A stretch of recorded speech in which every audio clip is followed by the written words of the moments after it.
ಜೊತೆಗೆ ಜೊತೆಗೂಡಿಸ್ಕೊಂಡಂತೆ ಒಂದೆರಡು ನಮ್ಮ ತಂಡದಿಂದ ಕೆಲವು ವಿಚಾರಧಾರೆಗಳು ಸನ್ಮಾನ್ಯ ಯತ್ನಾಳ್ ಅವರ ನೇತೃತ್ವದಲ್ಲಿ ಅಂತೇಳಿ ನಮಗೆ ಪಾಪ್ಯುಲರ್ ಆಗಿದ್ದು ನನ್ನ ಯತ್ನಾಳ್ ಟೀಮ್ ಇದನ್ನೇ ಕರೀತಾ ಇರ್ತಕ್ಕಂಥ ಪ್ರಸಂಗ ಇತ್ತು. ಇವತ್ತು ಯತ್ನಾಳ್ ಅವರನ್ನ ಉಚ್ಚಾಟನೆ ಮಾಡಿದರೆ ನಮಗೆಲ್ಲರಿಗೂ ಕೂಡ ಮನಸ್ಸಿಗೆ ಮತ್ತು ಕಾರ್ಯಕರ್ತರಿಗೆ ಹೋರಾಟಗಾರರಿಗೆ ಬಹಳಷ್ಟು ನೋವು ಬಂದಿದೆ. ಬನ್ನಿ ಹೀಗೆ ಬಹಳಷ್ಟು ನೋವಾಗಿದೆ. ಆದರೂ ಕೂಡ ಇದು ನಾವು ಹೋರಾಟವನ್ನ ನಮ್ಮ ಉದ್ದೇಶ ಇರತಕ್ಕಂಥದ್ದು ಬಿಜೆಪಿ ಪಕ್ಷದ ಆರ್ಗನೈಸೇಷನ್ ಮತ್ತು ಮುಂದೆ ಬರ್ತಕ್ಕಂಥ 1000 ದಿನ ನಮಗೇನು ನಮ್ಮ ಕೈನಲ್ಲಿದೆ, ಆ 3 ವರ್ಷ ನಮಗೇನು ಕೈಯಲ್ಲಿದೆ, ಈ 3 ವರ್ಷದಲ್ಲಿ ಸಂಘಟನೆ ಆಗಬೇಕು.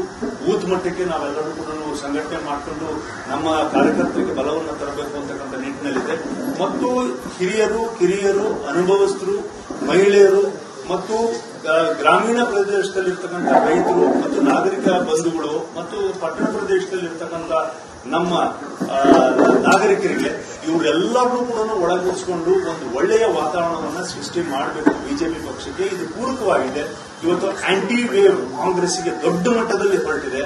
ಅದನ್ನ ಆ ಸಂದರ್ಭವನ್ನು ಉಪಯೋಗ ಮಾಡ್ತಿರ್ತಕ್ಕಂಥ ಕೆಲಸ ಆಗಬೇಕು. ಯಾಕಂದ್ರೆ ಅಭಿವೃದ್ಧಿ ಒಂದು ಮನೆಯನ್ನು ಕೂಡ ಇವತ್ತಿನವರೆಗೂ ಕೊಡಲಿಲ್ಲ.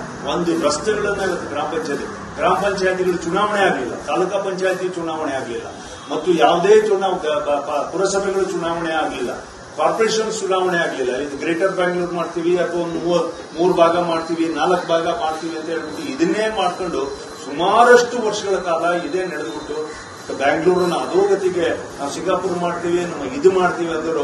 ಇವತ್ತು ನಮಗೆ ಪರಿಸ್ಥಿತಿ ಹೇಗೆ ಬಂದಿದೆ ಅಂದ್ರೆ ಮಳೆ ಬಂದ್ಬಿಟ್ರೆ ಏನಪ್ಪಾ ಮುಂದಕ್ಕೆ ಮಳೆ ಬಂದ್ಬಿಟ್ರೆ ಬೆಂಗಳೂರು ಯಾವ ಪರಿಸ್ಥಿತಿನಲ್ಲಿ ಆಗಬಹುದು ಅನ್ನೋ ಮಟ್ಟಕ್ಕೆ ಇವತ್ತು ಯೋಚನೆ ಮಾಡ್ತಕ್ಕಂಥ ಸಂದರ್ಭ ಇದೆ. ಗುಂಡಿಗಳು ಮುಚ್ಚಿಲ್ಲ, ಈ ಮಳೆ ಪರಿಸ್ಥಿತಿಯಿಂದ ಹೊರಗಡೆಗೆ ಬರೋದಕ್ಕಾಗಿಲ್ಲ, ರಾಜ್ಯೋತ್ಸವದಲ್ಲಿ ಬೊಕ್ಕಸ ಇಲ್ಲ, ಅನೇಕ ಇಲಾಖೆಗಳಿಗೆ ಸಂಬಳ ಸಾರಿಗೆಗಳನ್ನ ಕೊಡಲಿಲ್ಲ, ಸಬ್ಸಿಡಿಗಳನ್ನ ಮತ್ತು ಸ್ಟೈಫಂಡ್ಗಳನ್ನ ಕೊಡ್ತಕ್ಕಂಥದ್ದು ಎಲ್ಲವೂ ಕೂಡ ನಿಂತು ಹೋಗಿದ್ದಾವೆ. ಇವತ್ತಿನ ಮಧ್ಯದಲ್ಲಿ ಕರ್ನಾಟಕ ರಾಜ್ಯದ ಜನತೆಯ ಹಣವನ್ನ ಮಾತ್ರ ಲೂಟಿ ಮಾಡೋದನ್ನ ಬಿಡಲಿಲ್ಲ. ಎಲ್ಲಾ ಪ್ರೈಸ್ಗಳು, ಎಲ್ಲಾ ತೆರಿಗೆಗಳನ್ನು, ಕರೆಂಟ್ ರೇಟ್ ಜಾಸ್ತಿ ಆಯಿತು, ಹಾಲಿನ ರೇಟ್ ಜಾಸ್ತಿ ಆಯಿತು, ಕಸಕ್ಕೂ ಕೂಡ ಇವತ್ತು ತೆರಿಗೆ ಹಾಕ್ತಕ್ಕಂಥ ಸೆಸ್ ಹಾಕ್ತಕ್ಕಂಥ ಕೆಲಸವನ್ನು ಮಾಡಿದ್ದಾರೆ. ಹಾಗೆ ಪೆಟ್ರೋಲ್ ರೇಟ್ ಅನ್ನ ಜಾಸ್ತಿ ಮಾಡಿಬಿಟ್ಟು ಇದು ಕೇಂದ್ರ ಸರ್ಕಾರ ಮಾಡಿದೆ ಅಂತ ಹೇಳ್ಬಿಟ್ಟು ಕೇಂದ್ರ ಸರ್ಕಾರ ಗೂಬೆ ಕೂಡಿಸ್ತಕ್ಕಂಥ ಕೆಲಸಗಳು ಕೂಡ ಇವರು ಪ್ರಯತ್ನಗಳನ್ನ ಮಾಡಿದ್ರು. ಜನ ಇವತ್ತು ಅರ್ಥ ಮಾಡ್ಕೊಂಡಿದ್ದಾರೆ. ಎಸ್ಪೆಷಲಿ ಇವತ್ತು ಮೀಡಿಯಾದಿಂದ ಎಲ್ಲ ಕ್ಷಣಕ್ಕೂ ಕೂಡ ಮಾಹಿತಿಗಳನ್ನ ತಾವು ಕೂಡ ವಿಶ್ಲೇಷಣೆ ಮಾಡ್ತಾ ಇದ್ದೀರಿ, ಕೊಡ್ತಾ ಇದ್ದೀರಿ. ಹಾಗಾಗಿ ಇಂತಹ ಸಂದರ್ಭದಲ್ಲಿ ನಮ್ಮ ಟಿವಿಗೆ ಯತ್ನಾಳ್ ಅವರು ಸ್ವಲ್ಪ ದೂರ ಹೋಗಿರ್ತಕ್ಕಂಥದ್ದು ನಮ್ಮೆಲ್ಲರೂ ಆದಷ್ಟು ಬೇಗ ಯತ್ನಾಳ್ಜಿಯವ್ರನ್ನ ನಮ್ಮ ಕೇಂದ್ರದ ವರಿಷ್ಠರ ಜೊತೆಗೆ ನಮ್ಮ ಪಕ್ಷದ ಹಿರಿಯರು ಮತ್ತು ನಮ್ಮ ಪಕ್ಷದ ಮುಖಂಡರು, ನಮ್ಮ ತಂಡದಿಂದ ನಾಯಕರುಗಳು ಎಲ್ಲರೂ ಹೋಗಿ ಅವರಿಗೆ ಮನವರಿಕೆ ಮಾಡಿಕೊಡ್ತಕ್ಕಂಥ ಕೆಲಸವನ್ನು ಮಾಡ್ತಾರೆ.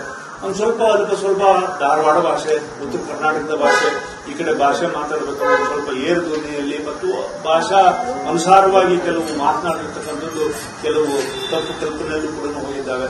ಅವನ್ನೆಲ್ಲವನ್ನೂ ಸರಿ ಮಾಡ್ಕೊಂಡು ಹೋಗ್ತಕ್ಕಂಥ ಕೆಲಸವನ್ನು ನಾವು ಮಾಡ್ತೀವಿ. ಮತ್ತೊಮ್ಮೆ ಹೀಗೆ ಬನ್ನಿ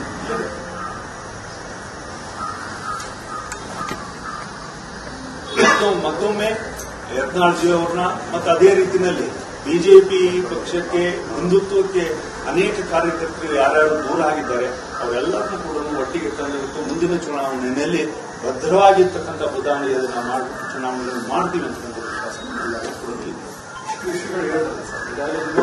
ಹೋರಾಟವನ್ನು ಮಾಡ್ತಿದ್ದಾರೆ, ತಾವ್ಯಾಕೆ ಭಾಗವಹಿಸಿಲ್ಲ ಮತ್ತೆ ಅವ್ರು ಸರಿಯಾಗಿ ಮಾಡ್ತಿಲ್ಲ ಅನ್ನೋದು ನಿಮ್ಮ ಆರೋಪ.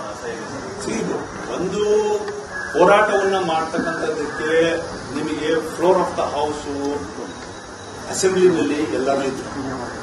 ನಿಮಗೆ ಅಲ್ಲೇ ನಿಮಗೆ ಹೋರಾಟವನ್ನ ಸಂಘಟನೆ ಮಾಡದೇ ಇರ್ತಕ್ಕಂಥ LOP leader of the opposition ಅವರು ಒಂದ್ ಕಡೆ ಹೋರಾಟ ಮಾಡ್ತಾ ಇದ್ರೆ, ಉಳಿದಿರ್ತಕ್ಕಂಥವ್ರು ಹಿಂದೆ ನಿಂತ್ಕೊಂಡು ಯಾವ ಉದ್ದೇಶಕ್ಕೋಸ್ಕರ ನಾವು ಸರ್ಕಾರವನ್ನ ಮನ್ಕಾಲ ಮೇಲೆ ತಂದು ನಿಲ್ಲಿಸ್ಬಿಟ್ಟು ಅವ್ರನ್ನ ಮನ್ಕಾಯಿಸಬೇಕಿತ್ತು ಆ ವಿಚಾರವನ್ನ ಬಿಟ್ಬಿಟ್ಟು ಚೀಟಿಯಲ್ಲಿಂದ ಬಂತು ಅದ್ರ ಮೇಲೆ ಇನ್ವೆಸ್ಟಿಗೇಷನ್ ಮಾಡಿ ಅಂತಕ್ಕಂಥ ಲೆವೆಲ್ಗೆ ಇರ್ತಕ್ಕಂಥ ಸಿಸ್ಟಮ್ನಲ್ಲಿ ಪಾರ್ಟಿಯಿಂದ ಹೋಗುತ್ತೆ ಅನ್ನೋದಾದ್ರೆ ಈ ತರದ ಒಡಕು ರಾಜಕಾರಣ ಇವತ್ತು ಕೂಡ ಅಷ್ಟೇ ಅಲ್ಲಿ ಹೋಗಿರತಕ್ಕಂಥದ್ದು ವೆರಿ ಫಾರ್ ಮೀಡಿಯಾನ್ ಪ್ರಸ್ತಾವ ಆಗಿದೆ ಹೊರತು ಅದು ಯಾವ ವಿಚಾರಕ್ಕೆ ಅದನ್ನ ಬಿಗಿಯಾಗಿ ಹಿಡ್ಕೊಂಡು ಹೋರಾಟವನ್ನ ಮಾಡಬೇಕು ಅದನ್ನ ಮಾಡಲಿಲ್ಲ. ಮತ್ತು ಎಲ್ಲದಕ್ಕಿಂತ ಹೆಚ್ಚಾಗಿ ನನಗೆ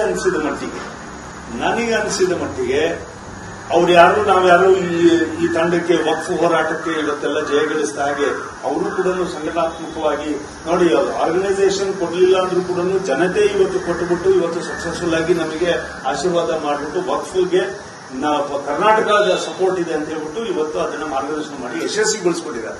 ಅದೇ ರೀತಿಯಲ್ಲಿ ಮೂಡಾದೇನಾಯ್ತು, ವಾಲ್ಮೀಕಿದೇನಾಯ್ತು, 4% ಏನಾಯ್ತು, ಫ್ಲೋರ್ ಆಫ್ ದ ಹೌಸ್ ಅಲ್ಲಿ ಸಿಡಿ ಪ್ರಕರಣದಲ್ಲಿ ಹನಿ ಟ್ರ್ಯಾಪ್ ಏನಾಯ್ತು, ಅಥವಾ ಯಾವುದಾದ್ರೂ ಒಂದು ತಾರ್ಕಿಕ ಹಂತಕ್ಕೆ ತಗೊಂಡು ಹೋಗಿರ್ತಕ್ಕಂಥ ಕೆಲಸಗಳು ಆಗಿದೆಯಾ? ಒಂದೇ ಒಂದು ಇದರಲ್ಲಿ ಖುಷಿ ಏನು ಅಂದ್ರೆ, ಯಾವ ಉದ್ದೇಶಕ್ಕೋಸ್ಕರ ಸನ್ಮಾನ್ಯ ಹಿರಿಯರಾಗಿರ್ತಕ್ಕಂಥ ಯಡಿಯೂರಪ್ಪನವರು ಪಕ್ಷವನ್ನ ಕಟ್ಟಿದ್ದಾರೆ, ಪಕ್ಷವನ್ನ ಬೆಳೆಸಿದ್ದಾರೆ, ಅದೆಲ್ಲದನ್ನೂ ಮಾಡಿ ಅವತ್ತಿನ ದಿನ ನಿಂತಿದ್ರು. ಇವತ್ತು ಅವರು ಅವ್ರ ಮಗನ ಉಳಿಸೋದಕ್ಕೆ ಇವತ್ತು ಸ್ಟ್ರೈಕಿಗೆ ಒಂದು ಕೂರ್ತಕ್ಕಂಥ ಪರಿಸ್ಥಿತಿ ಮಾಡಿಕೊಟ್ರು. ಅದನ್ನು ಮಾಡಿದವರು ಯಾರು? ಸನ್ಮಾನ್ಯ ವಿಜೇಂದ್ರ ಅವರು. ಇಲ್ಲಾಂದ್ರೆ ಅಂತ ಹಿರಿಯರನ್ನ ಅನೇಕ ನಾಯಕರು ಇರಬೇಕಿತ್ತು ಅವತ್ತು. ಇವತ್ತು ನಿನ್ನೆ ಹರೀಶ್ ಅವರು ಅಲ್ಲಿಗೆ ಹೋಗಿದ್ರು.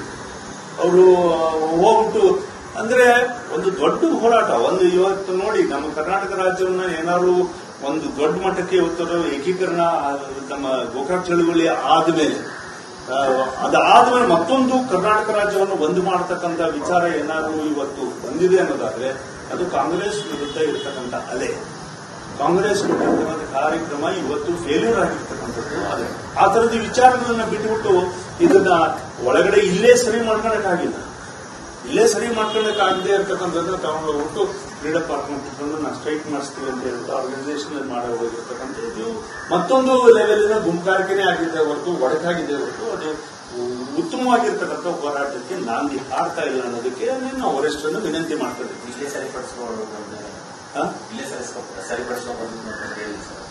ಇಲ್ಲೇ ಸರಿಪಡಿಸ್ಕೊಳ್ಬೋದಿತ್ತು ಅಂದ್ರೆ ವರಿಷ್ಠರ ಹತ್ರ, ಸಂಘಟನೆ ಹತ್ರ, ಅದು ಬಹಳ ದೂರನೂ ಇಲ್ಲ ಅಂತ ನಾನು ಭಾವಿಸ್ತೀನಿ.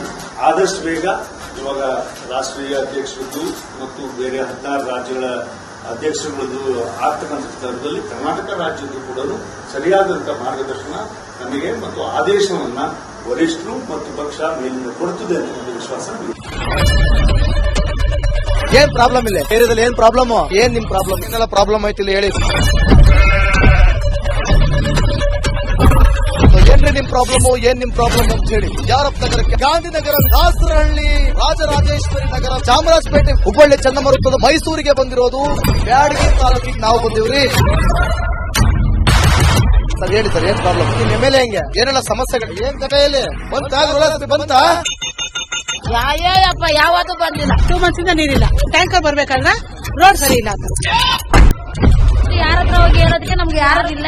ಕಿತ್ತೋದ್ರೆ ಏನ್ ಅಲ್ಲ ಹಾಳಾಗೋದ್ರು ಇದು ಯಾರು ನೋಡರೇ ಗತಿ ಇಲ್ಲ. ನಾವಿದ್ದೀವಿ ಅಂತಾರೆ. ಇವಾಗ ಯಾರು ಎಮ್ಎಲ್ಎ ಮಗ ಒಂದ್ ದಿವಸಾನು ಬಂದಿಲ್ಲ. ಫುಲ್ ಸ್ಟ್ಯಾಂಡರ್ಡ್ ಲಕ್ಸುರಿಯಸ್ ಬೆಡ್ರೂಮ್ ಐತ್ರಿ ಅದು. Taj West End, Radisson Blu. ನಿಮ್ದು ಮೀಟಿಂಗ್ ಇಲ್ಲಿ ಮಾಡ್ರಿ. ಇಷ್ಟು ವರ್ಷ ಆಯ್ತು, ಇದಕ್ಕೆಲ್ಲ ಯಾರು ಸರ್ ಜವಾಬ್ದಾರಿ? 2,000 ರೂಪಾಯಿ ಬ್ಯಾಂಕ್ ಹೋಗ್ತೀನಿ ಬರ್ತಾ ಇದ್ದೀನಿ. ಬ್ಯಾಂಕಿಗೆ ಹೋಗ್ತೀನಿ 2,000 ಮಾತ್ರ ಬರ್ತಾ ಇಲ್ಲ. 2,000 ನಂದೇ ಹೊಂಟೈತು. ನಿಲ್ ಮೇಲೆ ಭಾರಿ ಐಟ್ ಅದು ಮಾರ. ಬರಲ್ಲ ಕಣ್ರಿ ಸರ್. ರಾತ್ರಿ 1 ಗಂಟೆವರೆಗೂ ಎಣ್ಣೆ ಅಂಗಡಿ ತೆಗಿಬೇಕಾದ್ರೆ ಬೆಳಗ್ಗೆ 4 ಗಂಟೆವರೆಗೂ ತೆಗಿಬೋದಲ್ಲ. ಮಗನೂ ನೋಡಲ್ಲ, ಯಾರು ನೋಡಲ್ಲ. ನಾನು ಒಬ್ಬಳು ನೋಡ್ಕೊಂತೀರಜ್ಜ. ಮೊಮ್ಮಕ್ಕಳಿಗೆ ಅಮ್ಮ ಅಪ್ಪ ಇಲ್ಲ, ಅವರು ನೋಡಿ ಬರ್ತಾ ಇದೀವಿ. ದೇವ್ರು ಬಿಟ್ಟಂಗೆ ಆಗುತ್ತೆ.